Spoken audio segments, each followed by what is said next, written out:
யாவரையும் அன்போடு கூட நான் வாழ்த்துகிறேன். ஆண்டவர் கிருபையாய் நமக்கு கொடுத்த இந்த புதிய நாளுக்காக முதலாவது நாம் ஆண்டவருக்கு நன்றி சொல்லுவோம்.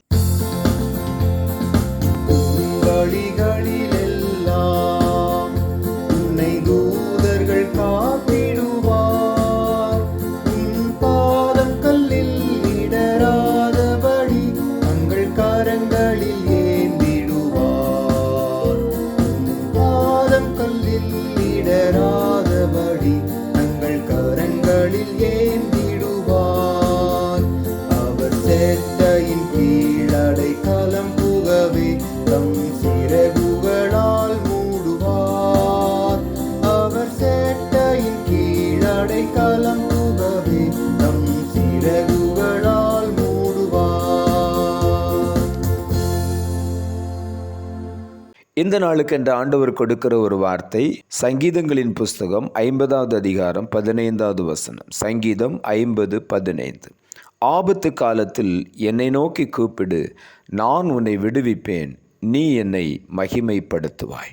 இந்த காலை வேளையில் ஆண்டவருடைய வார்த்தை சொல்லுகிறது, ஆபத்து காலத்தில் ஆண்டவரை நோக்கி நாம் கூப்பிட வேண்டும். அவர் சொல்லுகிறார், என்னை நோக்கி கூப்பிடு, நான் உன்னை விடுவிப்பேன். இந்த காலை வேளையில் ஆபத்து நேரத்தில் நாம் கலங்கி கவலைப்பட்டு ஒடுங்கி போகாதபடிக்கு ஆண்டவரை நோக்கி நாம் கூப்பிடுவோம். அவரை நோக்கி நாம் கூப்பிடும் பொழுது அவர் நம்மை விடுவிப்பார், நாம் அவரை மகிமைப்படுத்துவோம். இந்த காலை வேளையில் நம்மை விடுவிக்கிறதற்கு ஆண்டவர் ஆவலாக இருக்கிறார். நாம் அவரை நோக்கி கூப்பிட வேண்டும். அந்த விடுதலையை பெற்றவுடனே ஆண்டவரை நாம் மகிமைப்படுத்த மறக்கவே கூடாது. இந்த காலை வேளையில் ஆண்டவரை நான் எப்படியாவது மகிமைப்படுத்த வேண்டும் என்று சொன்ன ஒரு நோக்கத்தோடு நாம் ஆண்டவரை கூப்பிடும் பொழுது நம்முடைய ஆபத்து காலத்தில் ஆண்டவர் நமக்கு உதவி செய்வார். சங்கீதங்களின் புஸ்தகம் 20ஆம் அதிகாரம் 1 வசனம் சொல்லுகிறது, ஆபத்து நாளிலே கர்த்தர் உமது ஜெபத்தை கேட்பாராக, யாக்கோபின் தேவனுடைய நாமம் உமக்கு உயர்ந்த அடைக்கலமாவதாக. ஆபத்து நாளிலே ஆண்டவர் நம்முடைய ஜெபத்தை கேட்கிற தேவனாக இருக்கிறார். ஆகவே நாம் ஆபத்து காலத்தில் ஆண்டவரை நோக்கி ஜெபிப்போம், ஆண்டவரை நோக்கி கூப்பிடுவோம். யாக்கோபின் தேவனுடைய நாமமே நமக்கு உயர்ந்த அடைக்கலமாக மாறுகிறது. ஆகவே இந்த காலை வேளையில் அவருடைய நாமத்தை நான் சொல்லும் பொழுதெல்லாம் நம்மை சுற்றிலும் ஒரு பெரிய அடைக்கலத்தை ஆண்டவர் நமக்காக ஏற்படுத்தி தருகிறார். எதுவுமே நம்மை அணுக முடியாது, எந்த தீங்கும் நம்மை நெருங்க முடியாதபடி அவர் நமக்கு அடைக்கலமாக இருக்கிறார். சங்கீதம் 46ஆம் அதிகாரம் 1 வசனம் சொல்லுகிறது, தேவன் நமக்கு அடைக்கலமும் பலனும் ஆபத்து காலத்தில் அனுகூலமான துணையும் ஆனவர் என்று சொல்லி. இந்த காலை வேளையில் ஆண்டவர் நமக்கு அடைக்கலமும் பலனும் ஆபத்து காலத்தில் அனுகூலமான துணையுமானவர். இந்த காலை வேளையில் நம்முடைய ஆபத்தில் ஆண்டவரை நோக்கி கூப்பிடும் பொழுது நமக்கு அடைக்கலமாக இருக்கிறார். அவரே அனுகூலமான துணையாக நம்மை தேற்றுகிறார், நம்மை தாங்குகிறார், பலப்படுத்துகிறார். சங்கீதங்களின் புஸ்தகம் 18ஆம் அதிகாரம் 6வது வசனம் சொல்லுகிறது, எனக்கு உண்டான நெருக்கத்திலே கர்த்தரை நோக்கி கூப்பிட்டு என் தேவனை நோக்கி அபயமிட்டேன், தமது ஆலயத்திலிருந்து என் சத்தத்தை கேட்டார். இந்த காலை வேளையில் ஆண்டவர் நம்முடைய கூப்பிடுதலுக்கு செவி கொடுக்கிற தேவன், நம்முடைய சத்தத்தை கவனமாய் கேட்கிறார். நாம் நெருக்கப்படுகிற நேரத்தில் தான் கர்த்தரை நோக்கி கூப்பிடுகிறோம். என் தேவனே என்று சொல்லி அபயமிடும் பொழுது தமது ஆலயத்தில் வீற்றிருக்கிற ஆண்டவர் நம்முடைய சத்தத்தை கேட்டு நமக்கு நீதி செய்கிறார், நமக்கு உதவி செய்கிறார், நம்மை பலப்படுத்துகிறார். எரேமியா தீர்க்கதரிசன புஸ்தகம் 15ஆம் அதிகாரம் 21ஆம் வசனம் சொல்லுகிறது, நான் உன்னை பொல்லாதவர்களின் கைக்கு தப்புவித்து உன்னை பலவந்தரின் கைக்கு நீங்களாக்கி விடுவிப்பேன் என்றார்.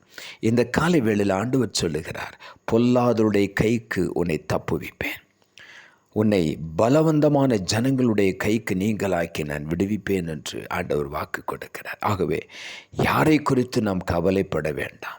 பொல்லாதவருடைய கை நமக்கு விரோதமாக எழும்பும் பொழுது நாம் ஒரு நாளும் அதை குறித்து பயப்பட வேண்டாம், கலங்க வேண்டாம். கர்த்தர் அதை பார்த்து கொள்வார். ஆண்டவர் அவனுடைய கைக்கு நம்மை தப்புவிப்பார், பலவந்தரின் கைக்கு நம்மை நீங்களாக்கி விடுவிப்பார். ஆகவே சந்தோஷமாய் ஆண்டவருக்கு நாம் நன்றி சொல்லுவோம். சங்கீதங்களின் புஸ்தகம் 69ஆம் அதிகாரம் 30ஆம் வசனம் சொல்லுகிறது, தேவனுடைய நாமத்தை பாட்டினால் துதித்து அவரை ஸ்தோத்திரத்தினால் மகிமைப்படுத்துவேன். தேவனுடைய நாமத்தை பாட்டினால் துதித்து அவரை ஸ்தோத்திரத்தினால் மகிமைப்படுத்துவேன். இந்த காலை வேளையில் ஆண்டவரை நாம் மகிமைப்படுத்த தேவ பலன் நம்மை நிரப்பிக்கொண்டே இருக்கும். அவருடைய நாமத்தை நான் பாட்டினால் துதித்து அவரை ஸ்தோத்திரத்தினால் மகிமைப்படுத்துவேன் என்று தாவீது எழுதுகிறார். நம்முடைய வாழ்க்கையிலும் எப்பொழுதும் ஆண்டவரை மகிமைப்படுத்தி ஸ்தோத்திர பலிகளை ஏறெடுத்து ஆண்டவரை துதிக்க ஆண்டவர் நம்மை விடுவிப்பார். நாம் உன்னதமான ஆசீர்வாதங்களை சுதந்திரித்துக் கொள்வோம். ஆகவே இந்த காலை வேளையிலே உற்சாகமாய் காணப்படுவோம். ஆண்டவர் அவருடைய நாமத்தை நாம் மகிமைப்படுத்தும் பொழுது அவர் நம்மை உயர்த்துவார், நம்மை ஆசீர்வதிப்பார், நம்மை விடுவிப்பார். நாம் அவரை மகிமைப்படுத்தி கொண்டே இருப்போம். இந்த அனுபவத்துக்குள்ளே கடந்து வர ஆண்டவர் நாம் ஒவ்வொருவருக்கும் இந்த காலை வேளையிலே உதவி செய்வார். நாம் ஜெபிப்போம். அன்புள்ள ஆண்டவரே, கிருபையாய் கொடுத்த இந்த புதிய நாளுக்காய் மறுபடியும் உமக்கு நன்றி செலுத்துகிறோம். இந்த காலை வேளையிலும் கர்த்தர் எங்களுக்கு கொடுத்த ஜீவனுள்ள வார்த்தைக்காக நன்றி. ஆபத்து காலத்தில் என்னை நோக்கி கூப்பிடு, நான் உன்னை விடுவிப்பேன், நீ என்னை மகிமைப்படுத்துவா என்ற வார்த்தையை கொடுத்தேன். வசனத்தை கேட்டுக்கொண்டிருக்கிற ஒவ்வொருடைய வாழ்க்கையிலும் ஆண்டவரே உம்மை உயர்த்த, ஆபத்து காலத்தில் ஆண்டவரை நோக்கி கூப்பிட ஒவ்வொருவருக்கும் அந்த உணர்வுள்ள இருதயத்தை தார். ஆண்டவரை நோக்கி கூப்பிடும் பொழுது நிச்சயமாகவே கர்த்தர் விடுவிப்பார். நாம் அவரை மகிமைப்படுத்துவோம். அந்த உணர்வோடு கூட ஆண்டவருடைய சமூகத்தில் வரும் பொழுது அநேக நன்மைகளை, ஆசீர்வாதங்களை சுதந்திரிக்க செய்யும். நீர் அப்படி செய்ய போகிறபடினாலும் நமக்கு நன்றி தாழ்த்துகிறோம். இரட்சகர் இயேசுவின் நாமத்தில் ஜெபிக்கிறோம் நல்ல பிதாவே, ஆமென்.